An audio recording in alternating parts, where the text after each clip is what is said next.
Hello everyone, कैसे हो? तो अभ्यास सीरीज के डे 21 में तुम लोगों का स्वागत है। बोले तो वेलकम वेलकम। अभी तक हमने 20 क्लासेस कर ली हैं। उसके तुमने प्रॉपरली नोट्स बना लिए होंगे, रिवीजन कर रहे होगे, आई होप सो। और नहीं कर रहे हो तो अपने पाँव पे खुद कुल्हाड़ी मार रहे हो, एग्जाम के बाद रोना बैठ के सालो। बेसिक सी चीज़ें अगर तुम नहीं कर पा रहे हो अभी भी तुम। आज हम लोग जो है 12 तारीख के जो RPFSI के क्वेश्चन थे मॉर्निंग के, उसका पार्ट सेकंड देखेंगे। फर्स्ट पार्ट हमने इसका कंप्लीट कर लिया है।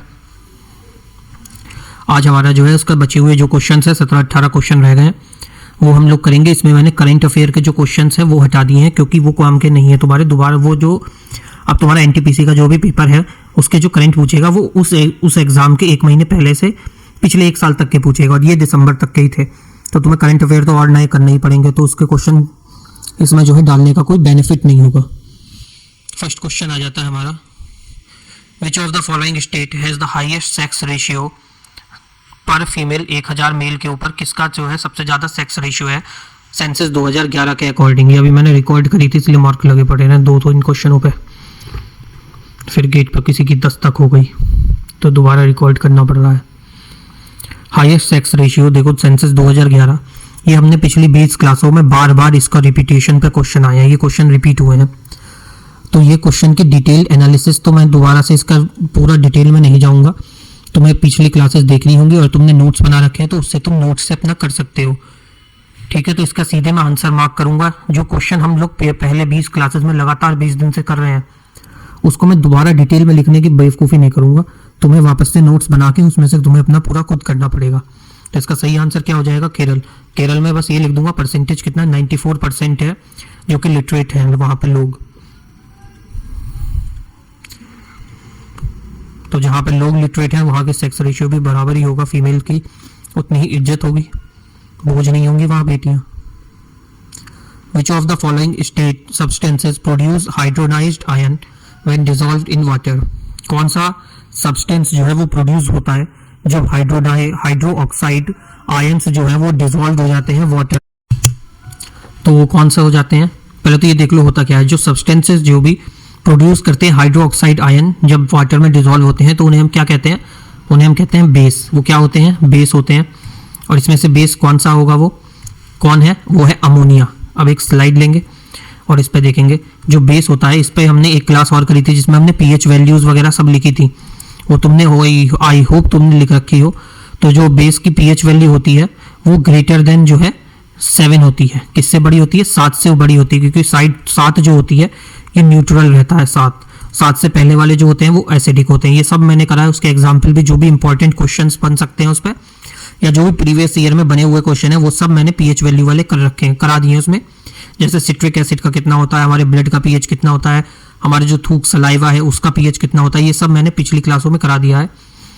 जो भी 30-32 लोग जो रोज कल वो जो कनेक्ट करके लगातार क्लासेस देख रहे हैं उनको पक्का फायदा हो रहा होगा। तुम इधर उधर भटक रहे हो तो भटकते ही रह जाओगे जिंदगी भर, फिर बैठे रहना, ब्लेम करना सबको। अगर देख रहे हो तो ढंग से नोट्स बनाओ, वरना अभी निकल जाओ यहाँ से। बेस में हो जाता है ये जो होते हैं, जो भी हाइड्रो ऑक्साइड आयंस होते हैं ये रिलीज होते हैं जब बेसिस जो है वो डिसॉल्व हो जाते हैं वाटर के अंदर। ये हमने क्वेश्चन में देख लिया था। इसका बेस्ट एग्जाम्पल क्या होता है? सोडियम बेस का जो होता है वो होता है हमारा सोडियम हाइड्रोक्साइड। क्या होता है? Sodium hydro oxide. इसका जो वो होता है केमिकल नेम सोडियम हाइड्रोक्साइड, और ये किससे डिनोट होता है? NaOH से होता है। ये एक बेस का जो है अच्छा एग्जाम्पल है। और भी बेस के कुछ एग्जाम्पल्स हैं, जैसे ये हो गया सोडियम हाइड्रोक्साइड, ऐसे ही हो गया हमारा पोटेशियम हाइड्रोक्साइड। पोटेशियम हाइड्रोक्साइड इसको किससे रिप्रेजेंट करते हैं? ये होता है KOH। इसके बाद आ जाता है हमारा कैल्शियम हाइड्रोक्साइड। ये कैसे रिप्रेजेंट होता है? ये होता है CaOH2 से। इसके बाद आ जाता है हमारा मैग्नीशियम हाइड्रोक्साइड। मैग्नीशियम हाइड्रोक्साइड ये क्या होता है? MgOH2, इसे मैग्नीशियम हाइड्रोक्साइड कहते हैं। और जो हमारा एक आंसर था अगला वही ऑप्शन आ जाता है अमोनिया, जिसको कहा जाता है, क्या लिखा जाता है? इसका केमिकल कंपाउंड होता है NH3। क्या होता है अमोनिया का? ये जो अमोनिया इसको क्या होता है? ये होता है NH3।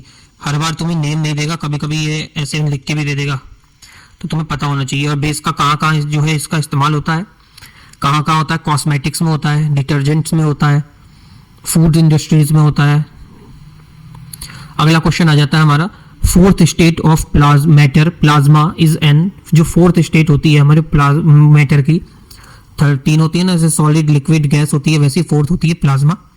जो प्लाज्मा होता है ये क्या होता है, जो ये प्लाज्मा जो होता है फोर्थ स्टेट ऑफ मैटर में, फोर्थ स्टेट ऑफ मैटर में ये एक हॉट आयोनाइज्ड गैस होती है।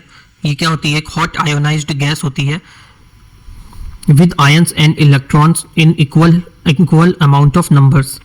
ये जो होती है हाई, जो होती है प्लाज्मा जो होती है ये एक आयोनाइज्ड गैस होती है जिसमें आयंस और इलेक्ट्रॉन जो है बराबर मात्रा में होते हैं, मतलब जितने उसमें पॉजिटिव होंगे उतने ही उसमें जो है नेगेटिव भी रहेंगे, नेगेटिव जो है चार्ज्ड इलेक्ट्रॉन्स रहेंगे उसके अंदर, उसे हम कहते हैं प्लाज्मा।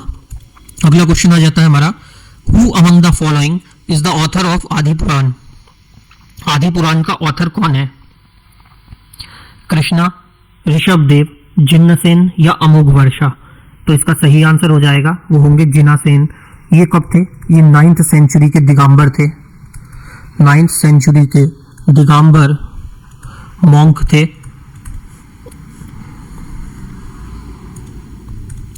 और ये जो बुक है आदि पुराण, आदि पुराण में जो स्टोरी है किसकी स्टोरी है, स्टोरी ऑफ जैन के फर्स्ट गुरु, फर्स्ट स्कॉलर कह लो, गुरु कह लो, कौन थे, ऋषभदेव।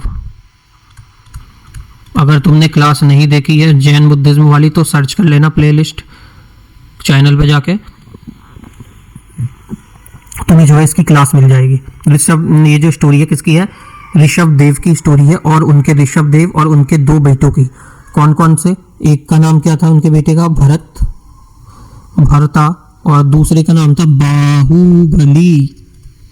क्या नाम था दूसरे बेटे का, बाहुबली। ये जो आदि पुराण है, आदि पुराण के अंदर जो है टोटल 12 श्लोक हैं, SHOLAKAS, 12 जो है इसमें श्लोकाज हैं, 12 श्लोक हैं जो कि 12 परवाज में बटे हुए हैं। ठीक, अगला क्वेश्चन आ जाता है तुम्हारा under which article of Indian constitution can a member of the public service commission be removed by the president of India. किस आर्टिकल के अंदर, जो हमारे भारतीय संविधान है, इंडियन कॉन्स्टिट्यूशन है, उसमें कोई मेंबर जो है पब्लिक सर्विस कमीशन में वो रिमूव्ड हो सकता है। कौन से आर्टिकल से हो सकता है रिमूव्ड, हो सकता है आर्टिकल 317।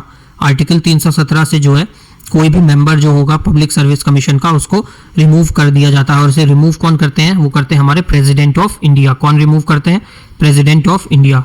अगला क्वेश्चन आ जाता है तुम्हारा which of the following is the general trend of rainfall distribution across the north plain of India. जो नॉर्थ प्लेन ऑफ इंडिया है वहां पे जो रेनफॉल का जो ट्रेंड्स देखे जाते हैं वो कैसे देखे जाते हैं, तो ये होते हैं, ये जो है डिक्रीज होते हैं, कहां से, ईस्ट से वेस्ट की तरफ, it decreases from east to west, east से वेस्ट की तरफ जो है ये डिक्रीज होते हैं।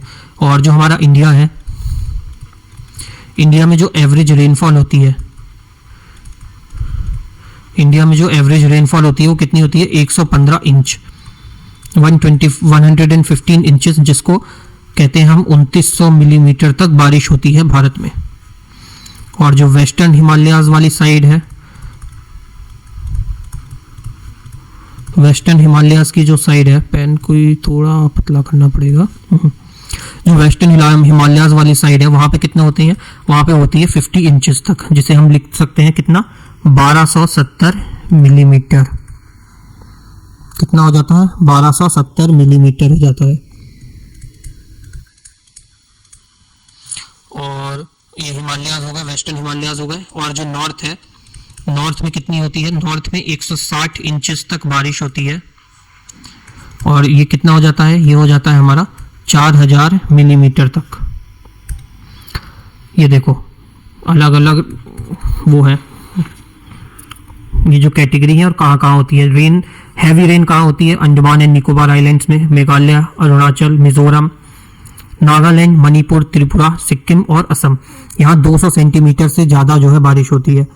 और भी ज़्यादा बारिश कहाँ पे होती है, वेरी हैवी परसेप्शन कहाँ पे है, प्रेसिपिटेशन कहाँ पे है, जिसमें 250 प्लस जब बारिश होती है सेंटीमीटर, वो है कोस्टल केरल, कर्नाटका, केरल, तमिलनाडु और लक्षद्वीप में। जहाँ 400 से ज़्यादा होती है waste Bengal, Orissa, Assam, Meghalaya, Arunachal Pradesh.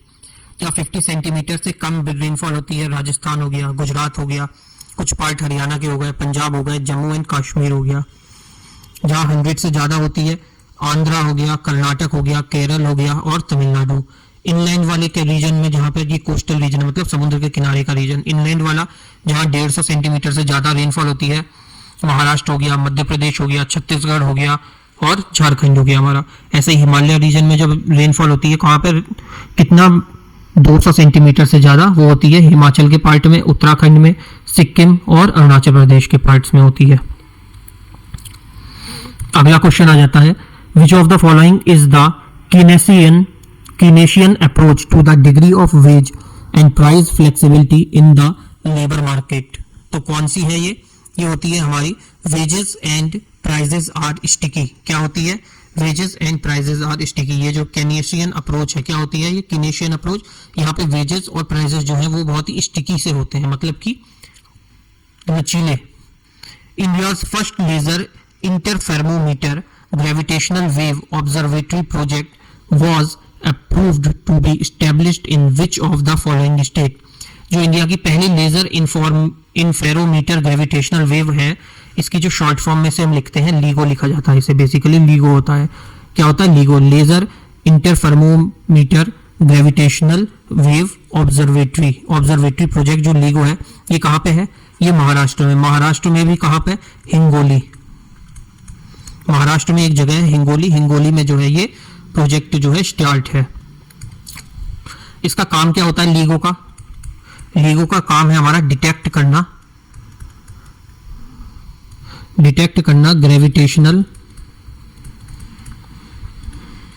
Gravitational waves को। कहां से? From the gravitational waves from the universe. इसकी एक इमेज भी दिखाऊंगा। ग्रेविटेशनल वेव्स को जो है वो डिटेक्ट करना यूनिवर्स में से। ये कैसे लगे होते हैं? ये जो होते हैं ये परपेंडिकुलर होते हैं। परपेंडिकुलर जो है तुमने ज्योमेट्री में पढ़ा होगा, मैथ में, ऐसे जो होता है, या दो ऐसे जो बिल्कुल समान बराबर दूरी की दो रेखाएं होती हैं, ये जो है परपेंडिकुलरली प्लेस्ड है 4 किलोमीटर लॉन्ग वैक्यूम चैम्बर्स में। किसमें? वैक्यूम चैम्बर्स में। और ये कब तक जो है स्टार्ट हो जाएंगे, रन करना स्टार्ट कब तक हो जाएंगे? 2030 तक इसको जो है एक्सपेक्ट किया जा रहा है कि ये जो है काम करना शुरू कर देंगे। अब इसकी इमेज देखते हैं लीगो की कैसी है। ये देखो, ये 2 रॉड लगी हुई है, ये पैरेलली काम कर रही हैं। एक गीगेटिक इंटरफेरोमीटर होता है लीगो, ये देख रहे हो पैरेलल काम कर रही हैं एक दूसरे के। कितना इसकी लेंथ है? 4 किलोमीटर लेंथ है।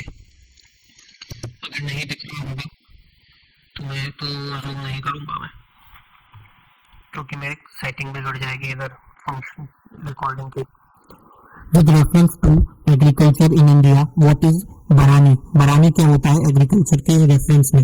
ये जो होती है एक रेनफॉल फार्मिंग होती है। मतलब बरानी जो होती है वो कृषि के क्षेत्र होते हैं जहाँ पर खेती के लिए बारिश पर निर्भर होते हैं लोग।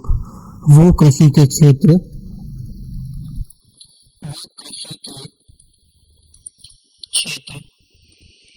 जहाँ पर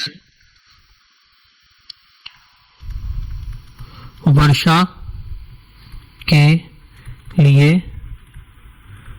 फार्मिंग डिपेंड करती है।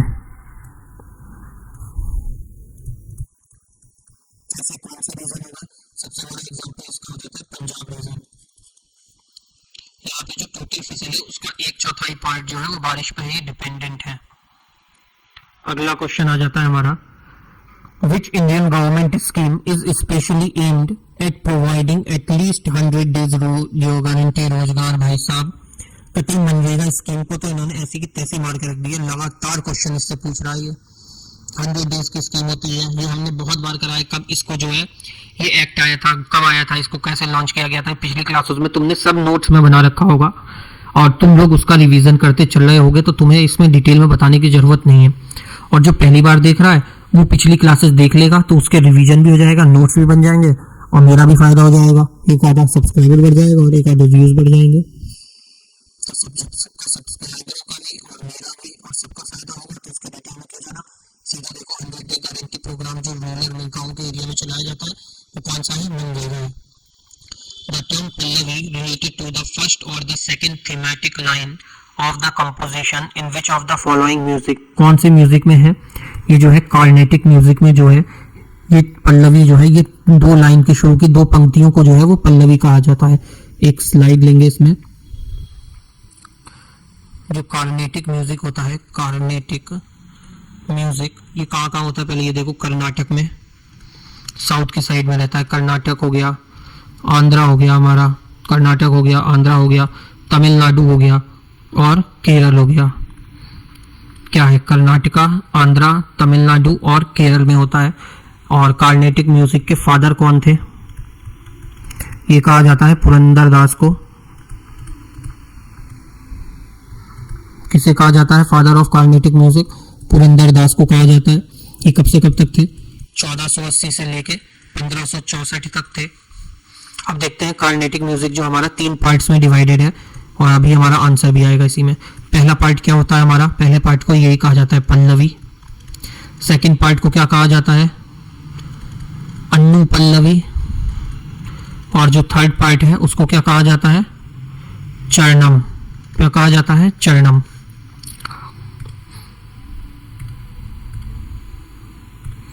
अब ये जो पल्लवी होता है इसमें जो होता है शुरू की 2 लाइंस या स्टेंजा जो शुरू के 2 होते हैं उसको जो है पल्लवी कहा जाता है। और अन्नु पल्लवी जो होती है जब 2 से ज्यादा +2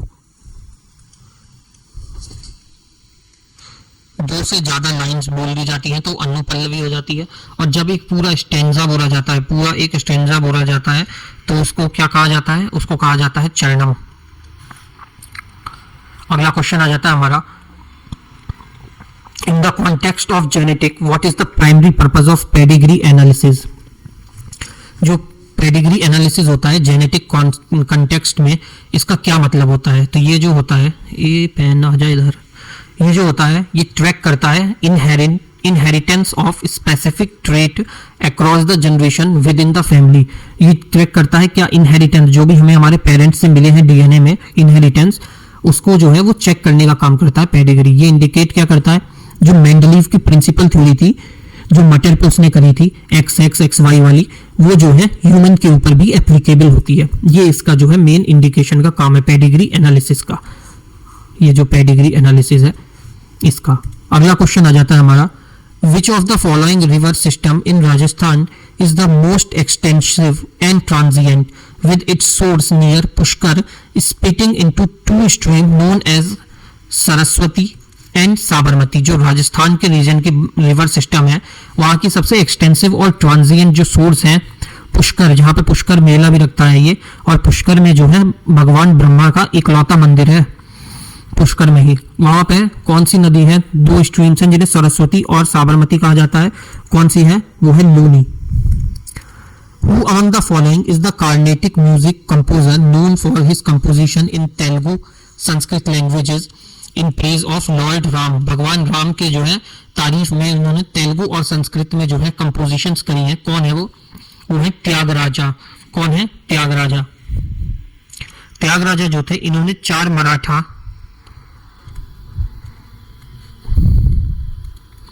त्यागराजा ने जो है 4 मराठा डायनेस्टीज के किंग का रूल देखा था।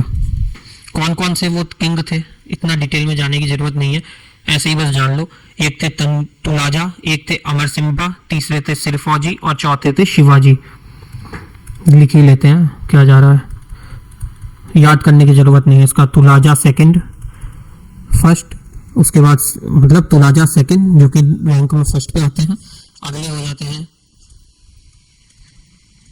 अमर सिम्हा, सेकंड हो गए अमर Simha.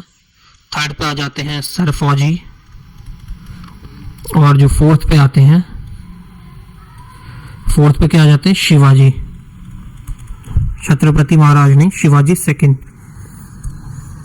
When did H.H. Bergson give the first detailed description on the cohesive tension theory explaining the water transport? explain करता है water transport कहाँ? फाइलम में, जाइलम के अंदर, सॉरी। इसका फर्स्ट डिटेल डिस्क्रिप्शन कब दिया गया था? ये दिया गया था 1894 में, 1894 में। और जो ये थ्योरी थी ये पूरी कोहेसिव एंड ट्रांजिशन थ्योरी, ये दो प्रिंसिपल्स पे बेस्ड थी, दो सिद्धांतों के ऊपर बेस्ड थी। प्रिंसिपल स्कूल वाला मत समझ लेना। एक तो थी हमारी कोहेसिव एडेंसिव वाली, कोहेंशन एंड एडहेशन की थ्योरी थी एक, और दूसरी हमारी कौन सी थी, वो थी हमारी ट्रांसपीरेशन पुल। इन दो प्रिंसिपल्स के ऊपर, सिद्धांतों पे जो है ये बेस्ड था। What was the major rationale of the government of India to set up the agriculture price commission? जो agriculture price commission है, इसको सेटअप करने के लिए गवर्नमेंट का मेजर जो भी रेशनले था वो क्या था, वो था डिटरमाइन करना the prices of agriculture goods procured from the farmers. क्या था उसका काम, वो जो काम था उसका वो था कि जो भी फार्मर के पास जो भी गुड्स हैं उसकी प्राइजेस का निर्धारित करना। ये जो एग्रीकल्चर प्राइजेस कमीशन है ये कब फॉर्म्ड हुई थी, इसका सेटअप कब हुआ था, ये हुआ था 1965 में। और ये किसके, इसमें जो है क्या रिकमेंडेशन होती है, इसमें MSPs की रिकमेंडेशन होती है, मतलब मिनिमम प्राइजेस जो होते हैं उसके लिए होता है। Which of the following is not included in the fundamental duties insured in the Indian constitution. तो इसमें से कौन सी जो हमारी फंडामेंटल ड्यूटी नहीं है हमारे कॉन्स्टिट्यूशन के हिसाब से। फर्स्ट क्या है, safeguard the public property and absorb violence. Second है, value and preserve the rich heritage of the country composite culture. Third है, to cherish and follow the noble idea that inspired the national struggle for freedom. और fourth है हमारा पे taxes. तो कौन सी है इसमें से टैक्स पे करना जो है ये हमारी फंडामेंटल ड्यूटी रही है। फंडामेंटल ड्यूटी हमारी किसके अंदर आ जाती है, जो भी हमारी फंडामेंटल ड्यूटीज, ये भी बहुत बार कराया है, किसमें आती हैं, ये आती हैं पार्ट 4 में। किसके अंदर आती हैं, पार्ट 4A में। और कौन से आर्टिकल के अंदर, आर्टिकल 51A में। टोटल जो अभी प्रेजेंट में फंडामेंटल है हमारी ड्यूटीज कितनी है, प्रेजेंट में ड्यूटीज कितनी है हमारी, प्रेजेंट में हमारे पास 11 ड्यूटीज हैं टोटल हमारी। पहले जो थी 10 थी, पहले 10 ड्यूटीज थी। इसको जो है 1976 में गवर्नमेंट ऑफ इंडिया ने जो है अपॉइंट की थी एक स्वर्ण सिंह कमेटी। सरदार स्वर्ण सिंह कमेटी जो फॉर्म करी थी उसकी रिकमेंडेशन पे फंडामेंटल ड्यूटीज जो है वो आई थी। तो एक जो होता है 42वां कॉन्स्टिट्यूशनल अमेंडमेंट होता है, 42वां कॉन्स्टिट्यूशनल अमेंडमेंट 1976 में। इसमें हमारी 10 फंडामेंटल ड्यूटीज को जो है जोड़ा जाता है। ऐसे ही 86वां कॉन्स्टिट्यूशनल अमेंडमेंट होता है 2002 में। इसमें हमारी 11th जो फंडामेंटल ड्यूटीज है उसको जोड़ा जाता है एक और जो टोटल हो जाती हैं हमारी इस समय प्रेजेंट में फंडामेंटल ड्यूटीज वो हो जाती हैं 11। 11th क्या थी, वही कि 6 से लेकर 14 साल तक के बच्चों को बेसिक एजुकेशन की जिम्मेदारी जितनी सरकार की है उतनी ही उनके पेरेंट्स की भी है। अगला क्वेश्चन आता है, which of the following team, किस टीम ने जो है सीजन 10 प्रो कबड्डी लीग का जो कि मार्च के महीने में हुआ था जीता है। किसने जीता था, वो जीता था, ये पटना नहीं, वो जीता था पुनेरी पल्टन्स ने। पुनेरी पल्टन्स का किसके साथ मुकाबला था, हरियाणा स्टीलर्स के साथ इनका मुकाबला था और इसने जीत लिया था। किसने जीता था, पुनेरी पल्टन। पुनेरी पल्टन के कैप्टन का क्या नाम था, कैप्टन का नाम था असलम। और हरियाणा स्टीलर्स के कैप्टन का नाम क्या था, हरियाणा स्टीलर्स के कैप्टन का नाम है जयदीप।